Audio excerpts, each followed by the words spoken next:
Olá, pessoal, tudo bem com vocês? Eu sou a Dani Porto, estou aqui hoje no episódio número 6 aqui na Daport Academy, com um bate-papo muito bacana.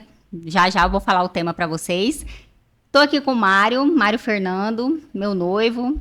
Mário, como é que foi seu dia hoje, Mário? O dia foi razoavelmente tranquilo, acompanhando o noticiário. O Trump indicou quem ele vai nomear para o Fed. Então, um dia, mais um dia no escritório. Então é isso aí, a gente sempre comenta aqui, né, que nós do mercado financeiro a gente tem que ficar bem atualizado. O Mário, ele é uma pessoa que tem esse hábito, né, até pela profissão, ele é gestor, né, Mário? Tem que acompanhar Isso. essas notícias Gestor lá todas. na Chroma Asset. E hoje a gente vai falar um pouco sobre mercado financeiro, sobre Selic, vamos entender um pouquinho quais são as previsões para 2026, o que está acontecendo no mercado. E para isso eu tenho um convidado muito especial hoje para trazer aqui para vocês. É uma pessoa que eu admiro muito, uma pessoa que foi meu mentor, é meu mentor, já trabalhei junto com ele. É o Flávio Crozara. Flávio, muito bem-vindo. Muito obrigado por você estar aqui hoje com a gente. Bom, gente, agradeço a oportunidade de estar aqui para a gente poder trocar um pouco de ideia a respeito de mercado. A gente, como você falou, a gente já trabalhou um tempo junto, o Mário, nós somos colegas de trabalho até hoje e tem muita coisa para a gente poder ver. Até hoje mesmo a gente estava vendo algumas coisas que são muito ligadas a essa área de mercado e que afetam diretamente, não só em relação à Selic, quanto outros indicadores que acabam mudando muito o mercado. E a busca por uma informação mais de fonte, mais ligada diretamente àquilo que vai ser atualizado, como o Mário até comentou a respeito do Fed, Banco Central Norte-Americano, ou qualquer outra coisa desse jeito, acaba trazendo um diferencial para quem vai estar buscando oportunidades de mercado aí. E o Flávio, gente, é uma pessoa de peso no mercado financeiro. Vou ler aqui para vocês um pouquinho da trajetória dele, tá? Ele é um executivo do mercado financeiro com mais de 25 anos de experiência nas áreas de gestão de recursos, investimentos, administração de carteira, né, Flávio? Isso. Se eu esquecer alguma coisa, você complementa, tá? Foi um dos primeiros habilitados na CVM, como administrador de carteiras também, né? Professor universitário, gestor, já foi gestor da Legado também, né? A Legado, você que criou a Legado, não Sim, foi? a Legado, da Ibra e agora da E Croma agora junto da com o Mário. Chroma Asset, que o Mário aqui, né, tá sempre falando aqui da Chroma Asset com a gente aqui. Ele tem MBA em negociações internacionais, administração de empresa, bacharelado, né? Tem MBA em gestão de qualidade total, é isso? Isso, o mestrado em gestão pela Gestão qualidade tributária, total. gente, é muita coisa aqui. Pós-graduada em marketing também e ainda tem as certificações no mercado financeiro, né? Tem Sim. CFP, tem CGA e o CGA dele é das antigas, viu, gente? Isso. Porque agora tem que fazer quantas provas, Mário? Mário Três fez. provas. 3 provas, né? Quando o Flávio fez, era só o CGA e era uma prova bem completa. Hoje em dia são Isso. 3 provas. Tem o CFG, o CGA e o CGE. Sim. E na minha época ainda tinha uma diferença que o CGA, ele era uma certificação de distinção. Ele não tinha a obrigatoriedade dele para poder ser gestor. Tanto que eu fui gestor antes de ter o CGA. Porque na época que eu fiz a certificação de gestão, 2008, 2009, qualquer coisa assim, era uma certificação fornecida pela CVM diretamente. Então tinha uma entrevista, uma análise curricular e várias outras coisas que eram feitas para poder chegar nisso aí. Fiz a prova do CGA depois, mais para poder atualizar mesmo, mas é uma certificação extraordinária. Realmente. Tanto é que as nossas vencem. A do Sim. Flávio não vence. A do Flávio não minha vence, certificação né? não vence. Oh, que delícia, hein, Flávio? Ele também tem um CNPI técnico, né? Sim. Para fazer a parte de análise. E, gente, se eu continuar lendo aqui, vai aparecer muito mais coisa aqui para falar, porque o Flávio tem história para contar, né, Flávio? Sim. É um grande aprendizado estar todo dia no escritório com o Flávio. Isso. Ele está sempre Acho que conversando todo de mundo, a alguma gente está coisa. sempre aprendendo alguma coisa, a gente tem que estar sempre buscando, atualizando. O mercado de capitais é algo relativamente novo em relação ao conjunto de ciências que o homem conhece e ele cada dia surge uma oportunidade diferente, surge um formato diferente, um produto de investimento diferente. Se eu pegar hoje os produtos de investimentos disponíveis na própria Ambima, que é a associação que regula e que pelo menos tenta colocar a maior quantidade de ordem possível nisso aí, arrisco dizer que 70%, 80% não era possível ser feito há 20 e poucos anos atrás. Quando eu comecei no mercado, não era possível ter esse tipo de ativo. Então, assim, tem muita coisa que mudou nesse período. E quando a gente fala 20 anos, para qualquer área de conhecimento humano, é um período muito curto. É muito, muito curto. Realmente. E as certificações, elas estão sempre mudando, né? Igual agora a gente está passando por uma mudança, né? Recentemente. Sim, está tendo um A ajuste gente tem importante, por sinal. três, né? As três principais certificações da Ambima estão passando por transição agora, né? Que é o CPA 10, CPA 20 e o CEA. Eu vou ter que passar por essa transição. Que é o que mais também tem certificado. Exatamente. E atualização, né? Porque a gente está sempre aí e tem que se atualizar, né? Uma das coisas que eu acho mais bonita nesse mercado, né? É justamente isso. É que sempre tem uma coisa nova para aprender. Estuda. Vez ou outra não. Sempre se depara com uma coisa nova. Fala, poxa, que interessante, não sabia disso. Vou me aprofundar. E sempre tem. E às vezes totalmente distinto, né? Igual a gente estava olhando produto de investimento de obra de arte. Não existe isso no Brasil. Nós vamos dar largada no zero. Aqui o Mário está olhando boa parte do desenvolvimento desse trabalho lá para a gente, que não existe aqui no Brasil. Fora do Brasil já existem algumas estruturas nesse sentido, mas no Brasil ainda não tem. Então, assim, tem muita coisa que a gente vai implementando, coisa que pode ser usado para as pessoas para poder uma forma de investimento, de proteção de patrimônio e várias outras utilidades que pode ter esse tipo de veículo financeiro, mas que a gente vai descobrindo dia a dia. Essa é uma outra coisa que eu comento, sempre eu comento, que fundos tradicionais, quer dizer, renda fixa, renda variável, ou multimercado, tem aos montes por aí. O que eu acho mais interessante, que me dá mais energia assim, de trabalhar e me dedicar são coisas diferentes. Por exemplo, esquisito. Uma coisa diferente. Poxa, não Divertido, tem... né, Mário? Divertido. Não tem nenhum. É muito raro no país. Fala, poxa, é esse que eu quero dar uma olhada para entender como é que a gente faz isso. O de obras de arte, então... E destrinchar a legislação para poder ver o que pode ser feito de forma que traga o melhor tipo de resultado para o investidor, mas ao mesmo tempo esteja amparado pela legislação, não tenha nenhum tipo de dor de cabeça no futuro. Sim. Também não vai inventar Essa é a grande vantagem. Exato. Inclusive, vamos fazer um episódio para falar desses fundos no futuro, quando tiver liberado já, tudo organizado lá na gestora, né? Porque o Mário, eu sei de alguns bastidores, mas vai ser interessante conversar sobre isso aqui. Sim. Informação sigilosa. E aí, gente, então vamos lá, vamos entrar no nosso tema aqui da parte da Selic, né? Eu separei algumas perguntas que alguns clientes fizeram para a gente também, e eu acho que o que vem mais pegando no mercado financeiro é o que vai acontecer agora para 2026, né? Se a gente entra agora realmente num ciclo de corte da Selic, e eu queria que você comentasse um pouco, explicasse também, antes da gente começar esse debate, o que é Selic para o pessoal que está começando a investir, fazer essa prévia aí também, qual que é a importância da Selic, né? Perfeito. A gente ouve falar muito de Selic. Isso aí, todo mundo já ouviu, pelo menos o nome já ouviu falar de Selic. Selic nada mais é do que um órgão ligado ao Banco Central que faz o controle, a custódia, a liquidação e a custódia dos ativos de títulos de dívida do governo. E a gente chama de taxa Selic, que seria a taxa básica da Selic, é o que ela procura, qual a taxa que ela vai tentar manter no mercado.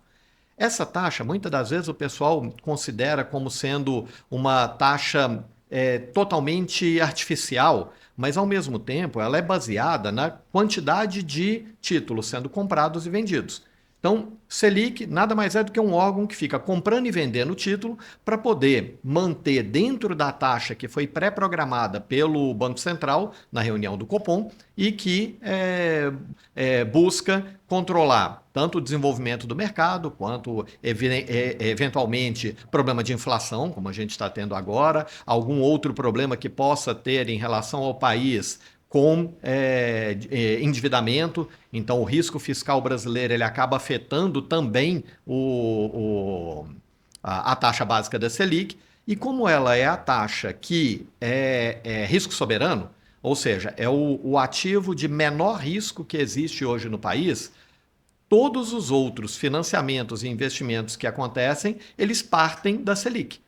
Então, alguém que vai fazer um financiamento de um automóvel, o banco vai emprestar dinheiro para a pessoa financiar um automóvel. Ele pode emprestar esse dinheiro para o governo federal a uma taxa de, hoje ainda, 15% ao ano. Tá? Em breve não deve ter uma alteração. Se ele vai emprestar para uma outra pessoa que tem um risco maior, ele vai cobrar uma taxa maior. Quanto maior o risco, maior a taxa. Isso é natural.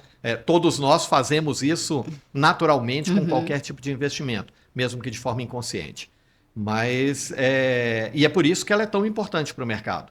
O Banco Central já sinalizou que vai começar os cortes de taxa básica, então a gente não sabe ainda a amplitude desses cortes daqui para frente, mas tem uma expectativa boa aí de ter uma redução, inclusive porque a nossa taxa está exagerada. Bem salgada. Tá bem salgada. Todos nós somos de mercado, a gente sabe que realmente está muito fora daquilo que Sim, a gente está em patamares aí, acho que de 20 anos para cá, está sendo as mais altas, né? Se a gente pega o juro real, entre os maiores do mundo. O maior do mundo. Passou a Turquia. Maior do que a Rússia, do que a Turquia, quer dizer, países que estão numa dificuldade extrema. Quer dizer, eu pego o juro, desconto a inflação. Até dá 15%, a inflação está 4%, mais de 10%. Fazendo uma conta aproximada. E só para poder ter uma ideia, a Rússia paga 9% de taxa básica de juros, ela está em guerra. Nós estamos pagando 10%. Eu estou falando de taxa de juros livre de inflação, que é o que o Mário está falando, a taxa real. Hoje nós estamos pagando 10%. A Argentina paga 8,3% de taxa de juros. O caos que está na Argentina, nós estamos pagando 10% de taxa real, livre de inflação, ambos. Calculando em todos os casos livre de inflação. Nos comitês lá, né, da Crono, eu sempre comento isso. Sim. É muito difícil para o empresário tocar um negócio com um juro real nesse nível. É muito, muito difícil.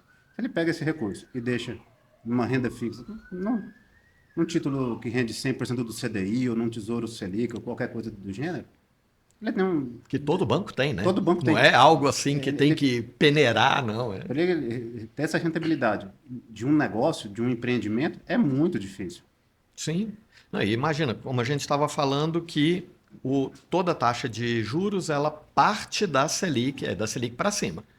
Esse empresário, ele pode investir e ganhar 15% ao ano, ou ele pode precisar comprar um equipamento, qualquer coisa. E aí ele não vai pagar 15% de juros, ele vai pagar 20%, 25%. Então, você imagina que ele está pagando, vou falar, 25% de juros ao ano. Ele tem mais algo entre 15% e 20% de imposto. Olha, essa máquina dele, esse investimento que ele está fazendo, tem que gerar uma rentabilidade extraordinária para poder valer a pena. E aí, o prêmio de risco, né? Tem que ter. Tem que ter o prêmio ali, né? Inclusive, eu dei um chute, não sei se viu o relatório, mas é bem esse o número mesmo. Saiu esses dias, essa semana. Um relatório de estatísticas monetárias de crédito do Banco Central. Sim. O índice médio de custo de crédito é justamente isso, 23,5%. Sim.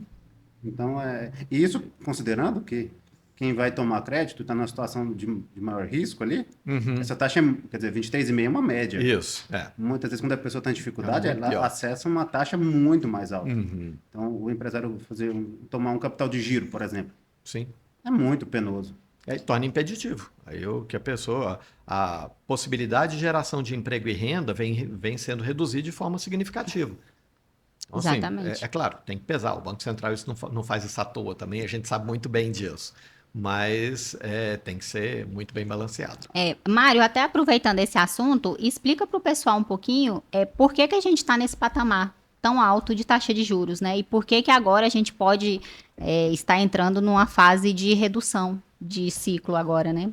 Num ciclo de redução de Selic. Perfeito. A gente está nesse nível de taxa de juros porque o Banco Central ele tem um mandato de controlar a inflação.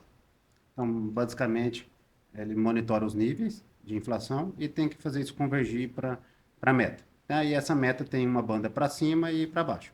Quando foge do centro da meta, o Banco Central aumenta a taxa de juros para desestimular a atividade econômica, que daí passa justamente por isso que a gente está falando.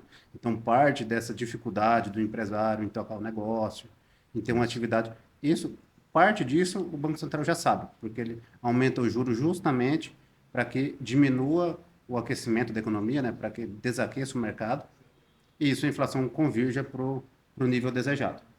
Por um lado, isso é o que está acontecendo. Né, os níveis ali, quando você vai ver o IPCA, ele vem desacelerando mês a mês.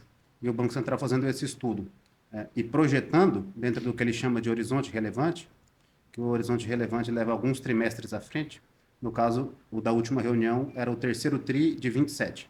Ainda está um pouquinho acima do centro da meta, mas ele já consegue dizer que o nível de hiato quer dizer assim, o nível de juro atual, ele já é punitivo. Se ele cortar um pouquinho, ainda vai ser punitivo. Isso vai ser suficiente para conduzir a inflação para o nível que ela tem que estar. Né? Então, é um pouco isso. Ele subiu o juro lá atrás para ancorar a expectativa de inflação, e agora que está num nível que ele entende que está convergindo para onde tem que ir, ele começa a dar sinais de que vai cortar. Perfeito, então. É como se fosse uma ferramenta, né? Utilizada. Existem várias ferramentas para controlar a inflação. Hoje em dia, o que os bancos centrais mais usam é justamente a taxa básica de juros. Né? Cada país tem um nome diferente, mas aqui é a taxa Selic. Perfeito. Flávio, e diante de tudo isso que a gente está vivendo agora, dessa perspectiva também de começar um ciclo de queda aí da Selic, né? Que risco que você vê mais acentuado, assim, principalmente para o investidor? Vamos falar de investidor de renda fixa e de renda variável, né? O que acontece com a redução da taxa básica é uma migração de investidores para outros tipos de investimentos. Então, o pessoal que hoje está na renda fixa tende a buscar um pouco mais de renda variável, ou até mesmo porque compensa o risco do que ele está tomando. Como a gente estava falando aqui, se eu reduzo o custo do empresário, o empresário tende a investir mais. Tende a gerar mais emprego e renda. Gerando mais emprego e renda, até você tem um crescimento, inclusive de consumo, e com isso passa a ser um ciclo produtivo muito interessante. E, ao mesmo tempo, para o investidor, então nós estamos falando do lado do tomador, do empresário tomador, e do lado do investidor, o custo de oportunidade, ou seja, o quanto que ele exige de rentabilidade mínima num negócio para poder investir, comprar um determinado, sei lá, ação de uma empresa, por exemplo, o quanto que ele exige disso passa a ser menor. Então a procura aumenta. Então é uma relação que tende a ser bastante benéfica. Esse corte de taxa básica de juros tende a ser bastante benéfico para quem tem ativos de renda variável. Então ele tende a valorizar bem. Perfeito. Eu vou até entrar num assunto de uma pergunta que me fizeram essa semana de um cliente. Até o Mário também pode entrar aí na conversa também, né, Mário? Se souber, né? Então, por exemplo, a Selic está em 15% hoje, né? Na data que a gente está gravando esse vídeo aqui. E, ultimamente, a gente tem tido muito recorde na Bolsa também, né? Então, é uma coisa assim, que as duas coisas estão em alta, né? Tanto a Bolsa quanto a renda fixa ali, por conta da Selic estar em 15%. E aí, a pergunta que me fizeram essa semana foi justamente por que isso estava acontecendo. E eu queria a sua visão aqui do Mário também. Legal. Esse aí, o pessoal muitas vezes existe, é um balanço. Então, aumentou a Selic, a Bolsa tende a cair. Caiu a Selic, a Bolsa tende a subir. Isso aí é natural se não tivesse outras interferências. No caso específico atual, recente, o ano de 2026, ele já começou quente para a Bolsa de Valores. Então, nós tivemos um crescimento muito importante de Bolsa de Valores no Brasil. Não é um benefício do Brasil, é um demérito dos Estados Unidos.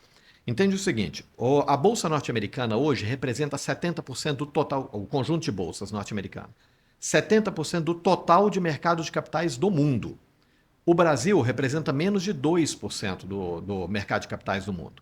Então, quando a gente considera uma determinada insatisfação do investidor na Bolsa norte-americana, uma pequena saída da Bolsa norte-americana e que vai para outros países, que vai normalmente para os países emergentes. Então, se eu falar que 1% da Bolsa de investidores da Bolsa norte-americana tirou o dinheiro lá para procurar outro investimento de maior risco, mas que gere para ele uma rentabilidade melhor, porque os Estados Unidos não estão mais atendendo o que ele queria, é um volume financeiro que entra para o Brasil e para outros países emergentes incrivelmente grande. Então, se eu falar 1% da Bolsa norte-americana, é mais de 1/3 da Bovespa, do Ibovespa. Então, se esse dinheiro viesse todo para o Brasil, é claro, ele foi pulverizado, mas se esse dinheiro viesse todo para o Brasil, olha, a Bolsa triplicaria o valor dos ativos todos ali dentro em menos de uma semana. Sim, da noite para o dia, né? E aí é o que eu falo para o cliente. Inclusive, a minha resposta foi em linha com o que você falou. E a gente vê mais volatilidade, porque do mesmo jeito que ele entra, ele pode sair, né? E aí saiu e a volatilidade aumenta lá. E até comentar que até trouxe isso no comitê de investimentos dessa semana lá da Chroma, o relatório das contas externas do país. No caso, era de dezembro, né, porque ainda não fechou o mês de janeiro. Mas o saldo de capital externo que entrou em bolsa, em mercado financeiro, quer dizer, o acumulado de 12 meses estava ligeiramente negativo, ou seja, estava com mais saída de capital. O volume que entrou só em dezembro foi o suficiente para não só zerar, mas para deixar muito positivo. Isso dezembro. Janeiro continuou. E aí é até um contraponto, não é muito o tema aqui, mas houve está tendo, né, entrada de capital estrangeiro para ativos de bolsa, de mercado financeiro. Enquanto que é especulativo, né? Especulativo. E do outro lado, que é o investimento externo direto, que é aquele de longo prazo, que gera emprego e renda, está tendo saída líquida. Daí reforça o que você falou, né, Flávio? Que não é um mérito brasileiro, é um demérito dos Estados Unidos, principalmente. Porque a longo prazo o pessoal não está confiando para trazer dinheiro para cá. É mais esse capital... A gente está vendo o que está acontecendo com o ouro. Sim, também. O ouro está batendo recorde também essa semana. Um dos principais fatores é exatamente isso, moeda de fuga. Então... aproveita, Mário, e explica para o pessoal sobre o indicador ouro, né? Que a gente avalia quando ele está mais valorizado, significa que existe um pouco mais de insegurança, né? Em momentos assim, de maior estresse, tem alguns ativos, o Flávio pode complementar também, tem alguns ativos que o pessoal chama o voo para qualidade. Quando acha que tudo vai dar errado, tem alguns ativos X, Y e Z que as pessoas tendem a comprar. Títulos do Tesouro Americano costuma ser um deles, o ouro é outro. Então, olha o preço do ouro quando ele está renovando máximas e máximas e máximas. Poxa, então quer dizer que a situação está ruim, porque o ouro está subindo. Nesse momento, todo mundo, deve ter ouro na carteira, não deve. Só lembra do ouro quando está batendo máximo. Mas ele sobe por razões naturais. Que ele é usado também até para chips, né? A gente estava comentando isso. Ele tem uma demanda crescente que é natural por ele ser usado em insumos de tecnologia, né? Em chips, etc. E por ele ser um ativo de raro, né? É escassez, ele reduz a quantidade com o tempo. Mas ele é sempre visto assim, quando ele está batendo máximas e máximas. O pessoal gosta moeda de fuga, né? O pessoal gosta de comprar isso achando que vai resolver os problemas todos. Quando não sabe para onde que vai, é melhor ter alguma coisa que seja segura, uma moeda de troca que funciona desde sempre, desde que o mundo é mundo, o ouro ele tem valor, acaba sendo o que as pessoas tendem a fugir para ele. E a produção que você estava comentando, a produção de ouro novo, ela é insuficiente para poder atender a demanda do consumo que acontece na área de tecnologia, principalmente por conta da inteligência artificial. Então, hoje nós temos uma pressão em cima do ouro por conta de ser uma moeda de fuga e uma pressão em cima do ouro físico, o produto mesmo, que a demanda está maior do que a produção. E aí acaba que é a tempestade perfeita, né? Mais para uma descontração, melhor ouro do que Bitcoin, né? Pelo menos o ouro tem um valor intrínseco. A ideia exato. A ideia de criptomoeda, de um modo geral, era, inclusive, vir a substituir, eventualmente, uma moeda de fuga desse jeito. Descentralizada e tudo mais. Mas, pelas experiências que nós tivemos aí, descartando, inclusive, a crise de 2008, porque a criptomoeda ainda era muito incipiente, era coisa de acadêmico nessa época. Mas se eu pegar na época do Covid, ou alguns problemas que vêm acontecendo agora, a criptomoeda ela não tem demonstrado esse poder que o pessoal imaginava. É um ativo puramente especulativo, sem valor intrínseco, então assim, é um risco muito grande, ele tem que ser muito bem avaliado para poder entrar na carteira de alguém. Lá, nós não indicamos, não usamos nenhum tipo de criptoativo. Perfeito. Uma dúvida também que eu vejo os clientes tendo, né, em linha com tudo isso que a gente está conversando, é se mesmo com a redução da Selic, né? E essa variação da bolsa, né? Que agora a gente está vendo uma variação boa, digamos assim, né? Mas a renda fixa para esse ano, ela ainda continua sendo um bom pilar? Qual que é a sua visão a respeito disso? Eu digo no macro da carteira do cliente, né? Eu defendo que sim, mas eu quero ver a sua visão também. É porque muitas das vezes a gente fica mal acostumado, né? Porque a gente fala que a expectativa de Selic para o fechamento de 2026 é algo em torno de 12,5%. Poxa, hoje está 15%, vai cair para 12,5%, 2,5% de queda na rentabilidade. É uma queda significativa. Gente, são 12,5% de rentabilidade ao ano. Nós estamos falando de 1% ao mês. É algo inimaginável na maioria dos países. Então, assim, continua sendo uma rentabilidade muito boa. Vou falar com o perdão da palavra, mas menos boa do que é hoje. No final de 2026, vai ser menos ótimo do que o que é hoje, mas continua sendo. Mas ainda muito atrativa. Muito atrativo, sem sombra de dúvida. Aí Concorda, não tem. Concordo, inclusive, batendo no que eu comentei antes do juro real, né? Sim. Hoje tem em torno de 10%. Cai 2,5%, vai ser um juro real de 7,5%, 8%. É muito bom, ainda é muito alto. Para o rentista é ótimo, né? Quer dizer, continua sendo muito bom. E, na minha visão também, deve compor um percentual importante das carteiras, da maior parte do... Só como referência para o público que às vezes não acompanha de perto, a taxa básica dos Estados Unidos deve fechar o ano de 2026 em 3%. A nossa deve fechar em 12,5%. Sendo que a meta de inflação lá é 2, a nossa é 3. Então, a meta de inflação é relativamente... A distância entre elas é relativamente pequena. Lá eles vão pagar uma taxa de juros real de 1%, ou então aqui vai pagar, vou considerar com tudo isso aí, algo em torno de 9%. Poxa, a diferença é muito grande. Compensa o risco, sem dúvida. É por isso que o investidor está vindo, né? Para cá. Sim, esse especulativo, ele vem mesmo. Ele vem aproveitar. Vem aproveitar. E Mário, e sua visão agora para 2026? Então, é isso mesmo. Você acha que já no próximo ciclo já começa? Até o Banco Central falou que pretende começar, né? A gente está gravando esse vídeo agora em começo de fevereiro, quase, né? Estamos aqui, hoje é dia 30 de janeiro, né? Tá a próxima reunião é em março? Março, 17, né? 17 e 18 de março. Bom, sempre quando tem a reunião do Copom, né? A ata é divulgada na terça-feira seguinte, mas logo após a reunião ele divulga um comunicadozinho.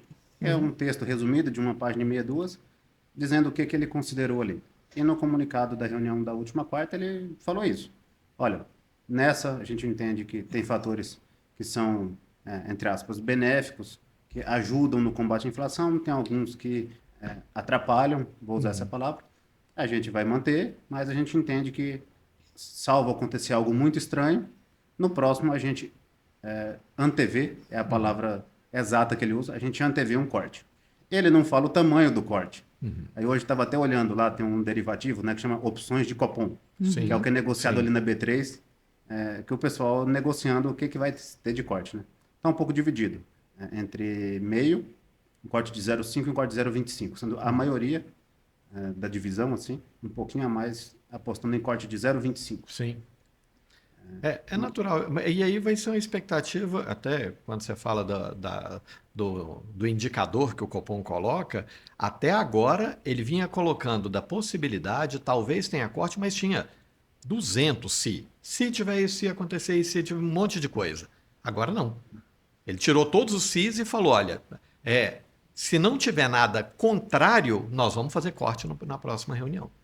E em alguns casos, até historicamente no Brasil, a gente vê a maior parte dos casos, inclusive, quando inicia o ciclo de corte de juros, é ter um ataque maior na taxa de juros. Então, talvez um corte de 0,5% seja mais razoável a gente imaginar um corte de 0,5% para a próxima reunião. Um ataque um pouco maior, até para poder incentivar o mercado de que aquilo ali não é algo, um voo de galinha, é algo que o Banco Central ele tem de trazer com mais perenidade mesmo, um ciclo mais longo. Mas é claro que isso depende de fatores que ainda estão longe, tem muito indicador saindo pelo meio do caminho, e inclusive um fator que A gente fala muito da Selic, a gente está comentando, falou a respeito do Fed, Banco Central norte-americano, e a taxa básica dos Estados Unidos interfere na nossa. Exatamente. E não tem expectativa nenhuma de corte de taxa básica nos Estados Unidos até maio, que a gente estava olhando, não foi isso? Até abril, a probabilidade é muito alta de manter. Isso. Provavelmente nós vamos ter a mesma taxa nos Estados Unidos até abril. É claro que isso interfere na nossa. O tamanho do impacto a gente não sabe ainda. Ainda é cedo para poder falar. Se eles cortam lá, a gente tem mais, fica, entre aspas, mais fácil o Banco Central que cortar também, né? Para não ter fuga de capitais, né? Para controlar o movimento de capital entre os países. E além de tudo isso, a gente ainda tem a parte fiscal aqui no Brasil, né? Esse é bem complicado. O Banco Central, ele coloca, né? Ele fala que vai monitorar os riscos e tudo mais. Ele, aí, num determinado parágrafo, ele cita várias coisas. Ele reserva um parágrafo, isso no comunicado, na ata certamente ele vai discorrer um pouco mais. Só que ele reserva um parágrafo especial para falar do risco fiscal. Ele fala com umas palavras um pouco mais brandas, mas no final das contas ele diz que o endividamento do país está muito alto e isso, querendo ou não, é um fator de preocupação. E até por causa da taxa. O que eu falo muitas vezes com o pessoal é juros, o valor que eu cobro de taxa de juros de alguém é proporcional ao risco que ele imprime no pagamento daquela dívida. Se eu tenho alguém que, historicamente, ele não é um bom pagador, ele tem um determinado recebimento mensal e vem gastando, historicamente, não é esse governo, não, sei lá, os 4, 5 últimos governos foram exagerados e todos os anteriores um pouco mais. Ele gasta sempre mais do que o que ele recebe. Imagina que se eu, todos os meses, eu estou gastando mais do que o que eu recebo, estou endividado, e vocês vão me emprestar dinheiro, vocês vão me cobrar cada vez uma taxa de juros maior. Vocês vão ter uma tendência muito grande a me cobrar uma taxa que justifique o risco que está correndo. E a relação dívida-PIB do Brasil, ela está historicamente alta.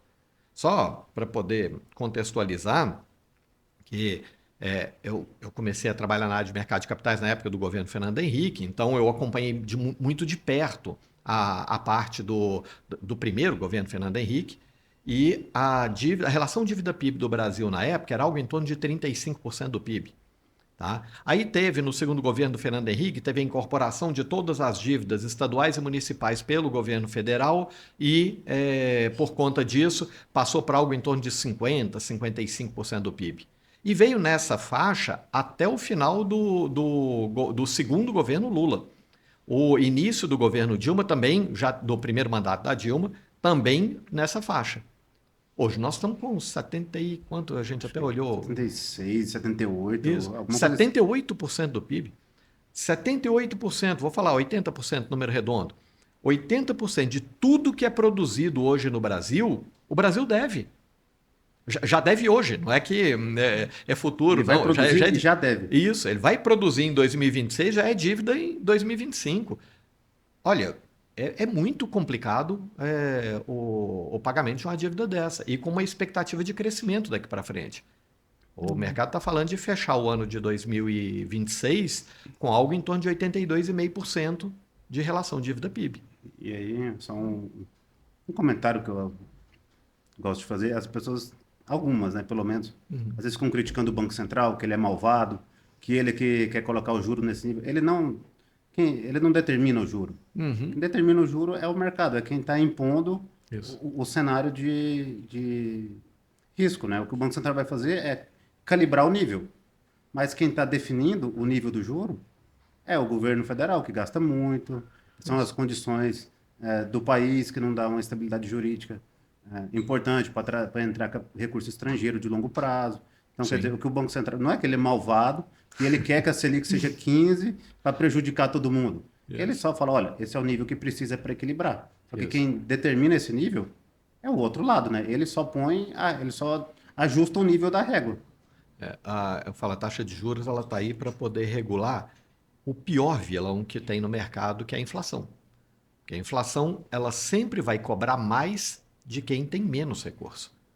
Quanto menor a quantidade de recurso a pessoa tem, mais ela é influenciada pela inflação. Porque boa parte do patrimônio das pessoas, quem tem um pouco mais de recurso, ele consegue se proteger da inflação. Ou a casa própria dele, se tiver inflação, a casa própria dele vai ser valorizada. O dinheiro que ele tem investido vai ser valorizado. A empresa que ele tem sofre valorização. Não é nem valorização, a correção pela inflação. Até falar um pouco diferente. Ele sofre a correção pela inflação. O automóvel dele, obra de arte, joia, qualquer coisa que ele tenha, acaba sendo corrigido. Quem paga a inflação é aquele cara que não tem patrimônio. Ou seja, a inflação é o vilão que ataca aquele que é mais frágil. Sempre ele ataca isso. E eu até vi uma entrevista uma vez do Roberto Campos, o avô, né? Avô. Isso. Não, Neto. Porque nós tivemos o Roberto Campos Neto, foi presidente do Banco Central até um ano e pouco atrás. Ele numa entrevista até no Roda Viva, até se o pessoal quiser procurar, é até interessante a entrevista dele, ele falando até a respeito do caso da inflação. Porque ele fala que, historicamente, a gente trabalha a inflação como sendo... Se você perguntar para as pessoas, o que é a inflação? A inflação é o aumento generalizado de preço. E quando eu falo que a inflação é aumento generalizado de preço, eu estou colocando a culpa da inflação em quem aumenta o preço. A culpa é do empresário. É o empresário que trouxe o aumento do preço. Então, é ele que é o bandido. E a inflação não é aumento de preço. A inflação é a perda de valor da moeda. O real, quando tem inflação, o real vale menos. Não é a mercadoria que aumentou de preço. O preço dela é o mesmo. Só que o real vale menos, então você precisa de mais reais para poder comprar a mesma coisa. E aí, quando você fala da perda de poder de compra da moeda, o responsável é o governo. Então, a inflação é uma responsabilidade do governo e o Banco Central está aí para poder defender a moeda. A forma que ele tem de defender a moeda uma delas é a taxa básica de juros, a taxa Selic. Exatamente. O papo está muito bom. Eu aqui estou empolgadíssima, aqui, só assistindo a aula aqui do professor e de vocês aqui conversando. A gente está quase caminhando para o final. Mário, tem mais alguma pergunta que você quer fazer? Agora, hoje eu vou te colocar aqui na berlinda também, para você fazer pergunta também para o Flávio. Eu nem sei o que eu pergunto, a gente conversa quase todo dia sobre as coisas de mercado. Acho que eu nem sei. O bate-papo tá bom, é assim, né? Joga. Ó, temos aqui, ó, a nossa voz ali querendo fazer uma pergunta. Pode fazer. A voz do além. A voz, você vai ser a voz. Tem alguns que defendem a tese que a inflação também é um dos efeitos, um dos fatores geradores da inflação é o aumento da base monetária. Isso. Você também concorda com isso? Perfeito. Não, a expansão monetária é o que faz a inflação. Ou seja, eu tenho, vamos supor que exista hoje no Brasil 1 bilhão de cédulas de real. Tá? Se o governo resolve imprimir mais 1 bilhão de cédulas de real, cada cédula anterior passa a valer a metade. Então, quando eu tenho expansão de base monetária, ou seja, eu estou criando mais dinheiro, porque o governo federal ele tem o botão da impressora, só mandar imprimir mais dinheiro. Seria muito simples, inclusive, pagar a dívida do governo. Se não tivesse o risco inflacionário gerado exatamente pela expansão de base monetária, era muito fácil o governo pagar a dívida. O governo brasileiro deve não sei quantos bilhões de dólares, de reais, inclusive, a conversão em reais. Deve não sei quantos bilhões de reais. É só ele chegar e imprimir essa quantidade de reais e colocar no mercado. Ele consegue pagar desse jeito. Só que exatamente no segundo seguinte ao pagamento, ele gerou uma inflação que quebra o país. Então, por isso que nenhum governante faz, porque ele geraria essa expansão de base monetária que traz o problema. Por isso que a gente estava comentando da alteração do vilão, de colocar o vilão do mercado como sendo o empresário ou como sendo o governo. Responsável pela inflação é o governo. É ele que tem o controle sobre a inflação. Não aquela inflação que a gente tinha no final da década de 80, início da década de 90, que era uma inflação inercial. Então, o pessoal já ia aumentando o preço. Aquele lá é diferente. Aquele realmente era um problema foi criado o hábito de aumentar o preço da mercadoria todos os meses. E muito contrato indexado também. Isso. Então, tinha um monte de coisa, um monte de problemas. A partir do momento que houve a quebra disso, hoje, a inflação, não só no Brasil, mas em todos os países do mundo, é um fator que é influenciado diretamente por uma atuação do governo. Inclusive, a gente está vivendo uma inflação alta no mundo inteiro por conta da pandemia, né? Porque teve muitas políticas aí de impressão de dinheiro, né? Digamos assim, praticamente. Época, isso, exato. Na época a gente falava muito disso aí, inclusive a gente chegou a conversar muitas coisas a respeito disso, que o governo federal brasileiro, norte-americano, francês, o mundo inteiro, estava injetando um volume de dinheiro impressionante no mercado. Gente, alguém vai pagar a conta. Não existe almoço grátis. Esse aí a gente usa muito no mercado. Não existe almoço grátis. Se você está imprimindo e colocando um volume grande de dinheiro no mercado, isso vai gerar inflação. Sim. E está vindo agora, a gente está pagando a conta. Até depois o pessoal também pode procurar. A gente olha antes da pandemia, a quantidade de dólar circulante, sim, até março de 2020, aí estourou a pandemia, né? Em um dado momento, o Fed começou a emitir dólar num nível tão aquecido que o gráfico ele vai retinho assim, de repente ele explode de uma forma... E, quer dizer, hoje a maior parte do dólar circulante foi emitido agora, pós-pandemia. Mas quando eu digo a maioria, sim, a imensa maioria. E assim, nesses casos excepcionais, não é nem falar assim, o que deveria fazer? Naquele momento é fazer isso mesmo. Sim. O paciente estava morrendo, você tem que dar um medicamento para ele que é uma bomba. Tá? Vai resolver, vai fazer ele sobreviver, vai. Depois vai trazer um monte de efeito colateral. E vai cuidar do efeito colateral depois. Aí tá cuidando isso que o governo está fazendo.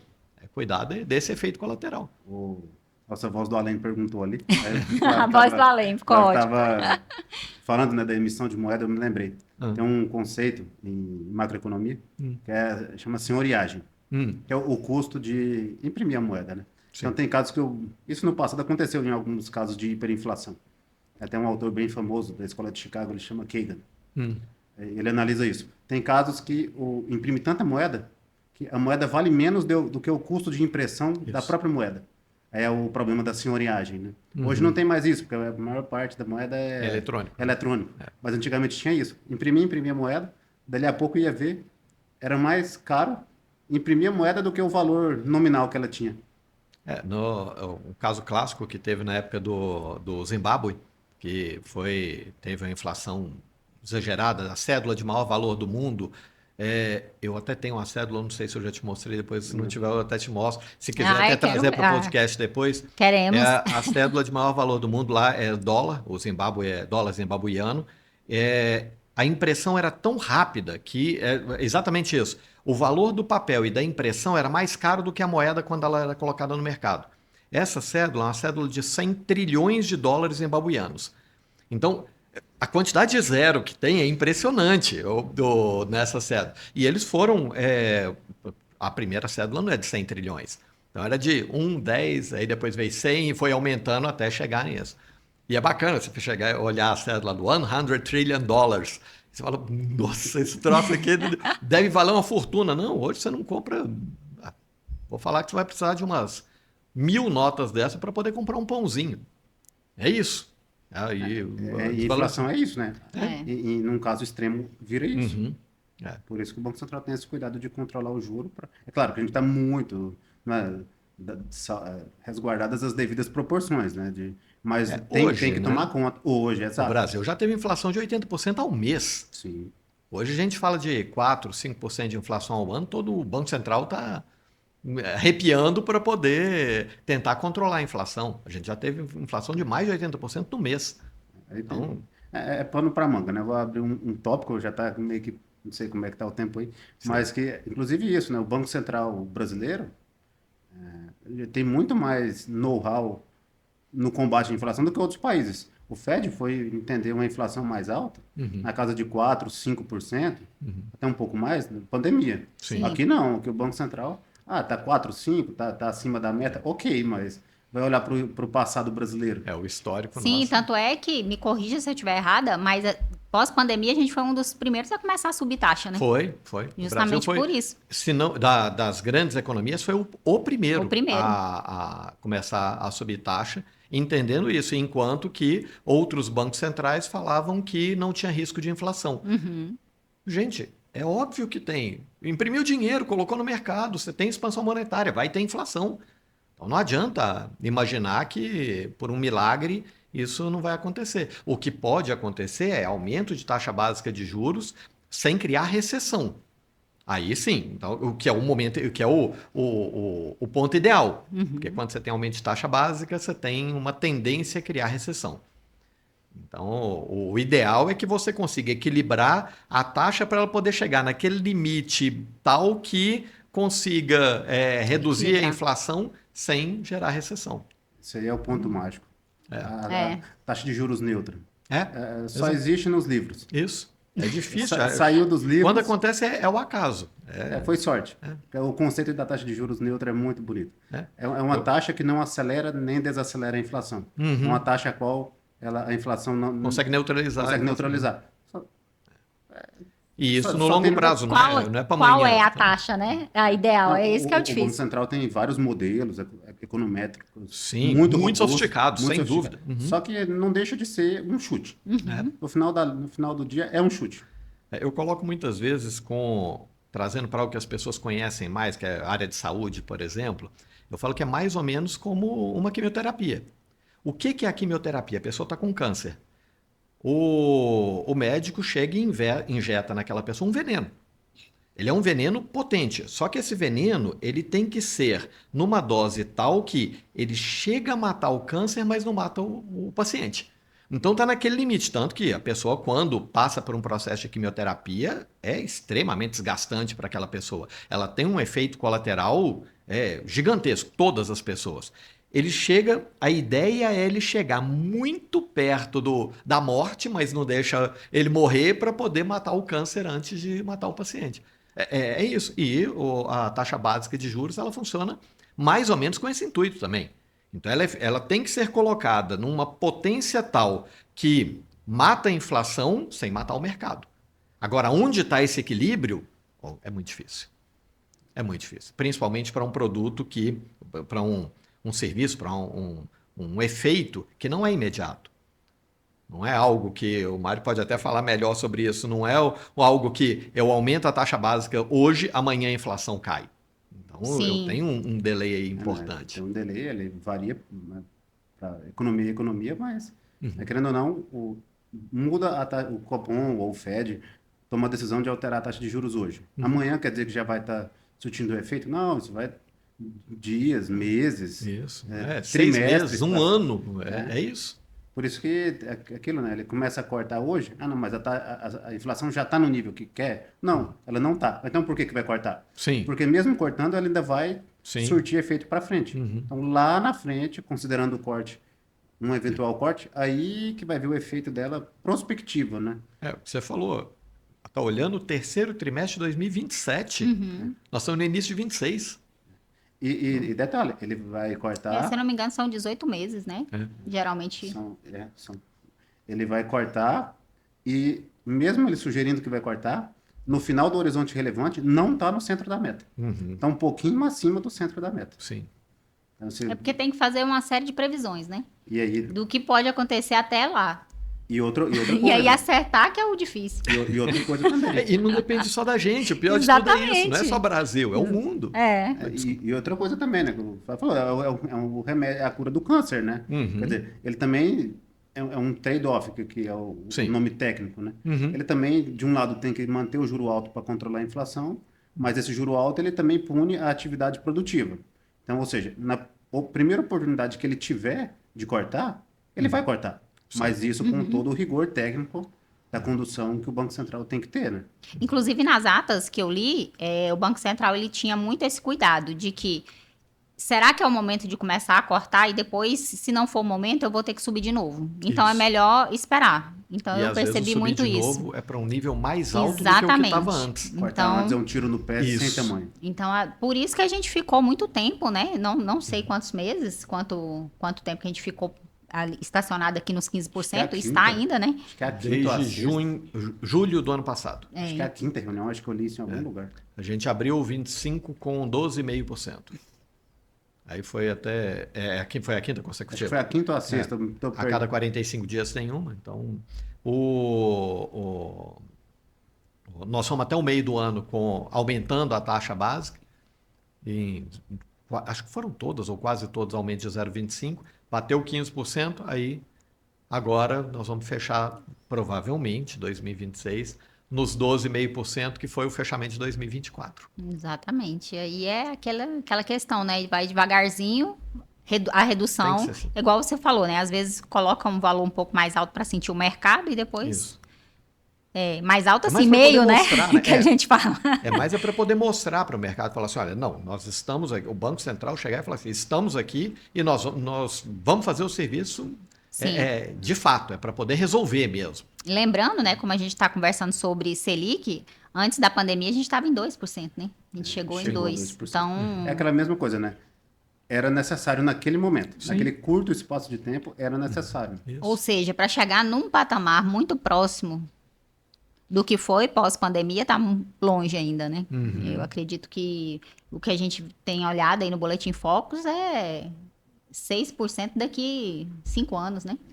Nem isso, né? 6% é uma taxa para o Brasil historicamente baixa. É porque a gente fala, durante a pandemia bateu 2%, mas tira o período de pandemia do Brasil, a taxa mais baixa que nós tivemos foi no início do governo Dilma, se não me engano, que chegou a 8,5%.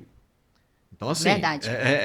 A nossa taxa básica, ela está sempre beirando os 10%. Ela está quase, se você for pegar o período do Brasil, o tempo inteiro, ou boa parte do período, ela está com 2 dígitos. Então... Eu posso estar enganado, mas o Focus para 29, que é um chute... nas estrelas. Só me engano, no escuro. Só me engano, está em 10. Sim. Eu posso estar enganado, mas eu acho que é isso. Uhum. Ou seja, para baixo de 2 dígitos, Brasil. Isso, de novo, é uma coisa estrutural, né? Não é impossível, mas demanda coisas a nível estrutural, no sentido de reformas, de maior estabilidade jurídica, melhores condições de negócios, né? Vai um pouco nessa reformas. Que vem uma oportunidade, né? Novo governo, independente, ou reeleição ou um novo presidente, a oportunidade que ele tem de fazer alguma coisa é 2027. 2028 acabou, ele perdeu a força, mas 2027, independente de quem seja, ele pode ser a tábua da salvação aí. Como que fala, 2027 é o ano da lua de mel, né? Isso, quando entra. O primeiro ano de todo governo. O primeiro ano se ele tem mais fazer poder. É no primeiro ano. Isso. Essas coisas, o saco de maldades, normalmente o pessoal fala, né? Esse ele tem que fazer no primeiro ano, senão depois ele não tem força mais. Os primeiros 100 dias ali, né? Isso. O que ele vai anunciar é muito importante. Gente, o papo tá bom. Poderíamos ficar conversando aqui muito mais tempo. Te convido já para um próximo episódio depois, para a gente debater outro tema.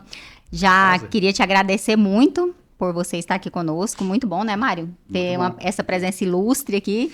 Uma aula, uma verdadeira aula aqui para a gente e para quem está assistindo também. Flávio, então vamos caminhar aqui para o final, para as considerações finais. Eu queria que você explicasse para o pessoal e falasse onde é que o pessoal te encontra nas redes sociais, como é que faz para entrar em contato com você. Legal.